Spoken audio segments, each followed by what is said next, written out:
falmerabanao ny tenako amin'ity zoma fa 14 volana martsa ity fa indray manolotra anao ny rapsodiny famarinana izay mitondra lohateny hoe Mitohiza Mampiasa ny Finoanao.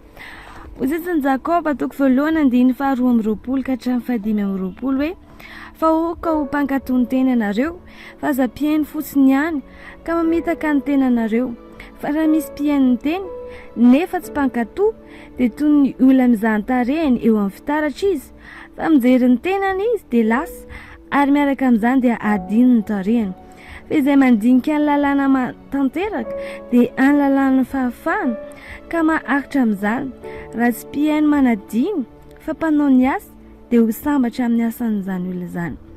Hoy izy lehilahin'Andriamanitra hoe mario ilay hevitra tena mampiatra eo amin'ny fiandohana sy ny tapany farany amin'ny andiny fanokafana.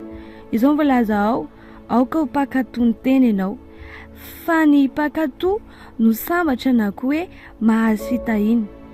Midika izany hoe ampiaro ny teny, mety ho mitotry ary mampianatra ny teny ianao fa ataovy azo antoka hoe mpankatoa ny teny izay torianao sy ampianarinao ianao. Azo oharina amin'ny zazakely mianatra mandeha ny mihetsika na mampiatra ny teny. Mety tsy ahita vokatra mandritry ny alina ianao fa rehefa mitohy ihany ianao dia hiatsara izany, aza kivy. Ary raha toa ka ohatra ny tsy nahomby ilay izy amin'ny voalohany, ny tokony ataonao dia mianatra bebe kokoa, mihaino misimisy ny teny, manangana hatrany ny finoanao dia manandrana indray andramo foana. Hoy ny Romana toko 10:17 hoe koa ny finoana dia avy amin'ny toriteny ary ny toriteny kosa avy amin'ny teny Kristy. Dingana iray ny finoana, raha tsy mampiatra azy ianao dia tsy ahita fitomboana mihitsy. Taka mianatra mampiasa fitaovana iray io. Ny finoana dia mitaky fampiarana, mila ampiasaina tsy tapaka mba ahomby. Ohatra eo amin'ny fahasalamanao, ny zavatra voalohany dia ny mahafantatra hoe inona ny lazain'ny teny. Hoy ny Baiboly, ry malala mangataka aho mba ho ambinina sy ho salama amin'ny zavatra rehetra anie ianao tahaka izay nanambinana ny fanahinao ihany. Ao amin'izao na toko 7 toko voalohany andiny faharoa ahitantsika an'izany. Noho izany mazava tsara fa ny planin'Andriamanitra ho anao dia ny fahasalamana avy any an-danitra. Haleloia!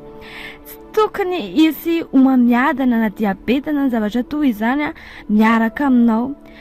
Resy ity famarinana ity ary hiaino. Ary raha misy soritra aretina ao amin'ny vatanao, aza matahotra izany. Ampiasao ny ten'Andriamanitra, ambarao foana hoe manana fiainan'Andriamanitra aho ato anatiko, mandeha amin'ny fahasalamana avy any an-danitra aho. Tsy misy aretina na rofo na fahalemena afaka mitoby ao amin'ny vatako. Haleloia! Azony ny fahasalamanao miaraka amin'ny tenin'Andriamanitra, fanafody ho an'ny vatanao izany. Hozizy ny bolana toko 4 andiny roapolo ka hatramin'ny 1 amby roapolo milaza an'izay hoe ataovy toy izany koa amin'ny ara-bolanao. Mitohiza mampiatra ny teny sy mampiasa ny fiainanao sy ny finoanao. Mety tenanao hoe indray androany aho nanambara tamin'ny anaran'i Jesosy fa azo iray $10 nefa tsy nitranga ilay izy. Angamba ianao mbola tsy eo amin'ny avo ahafahan'ny finoanao miasa iray $10 fa za mamotsitra mihitsy raha mbola tsy manaiky ny ampororon'ny tahotra na korotana ny tsy finoanao ianao. Aza manaiky ampororon'ny tahotra sy ny korotana ny finoanao dia azo antoka fa andresy ny finoanao. Dia rain'Andriamanitra minao fanandray zavatra ianao tamin'ny alalan'ny rapsodiny famarinana teo, fampianarana ny lalàn'Andriamanitra atsika teo hoe azony finoanao.